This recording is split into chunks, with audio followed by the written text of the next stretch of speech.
السلام علیکم ملګرو. زما نوم دی اسماعیل عمار او تاسو ګورئ رنګونه ټي وي. ګلنار بیګم یوه تکړه ښځینه پښتنه سندرغاړې وه چې ډېر خوږ غږ او همداشان د پښتو لپاره یې ډېره خدمت وکړ. اغلې د کونړ ولایت اوسېدونکې وه او د مارچ په 1900 میلادي کال کې په کونړ کې وزیږېدله. همداشان د موسیقۍ آلات طبله او باجه هم زده وو.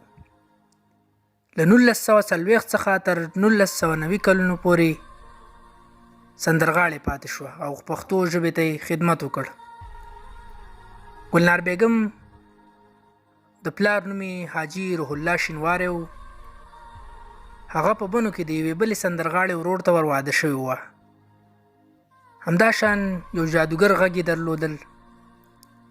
څرنګه چې د دوی کورنۍ د پښتنو یو معتبره کورنۍ وه، نو په همدې خاطر دې هیڅکله خپل مخ ښکاره نه کړ او همداشان پښتو لپاره یې ډېرې سندرې وویلې.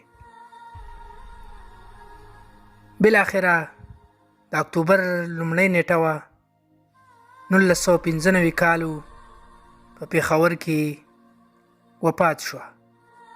همدغلته خاورو ته وسپارل شوه. روح دې ښاد وي او یاد دې تازه وي.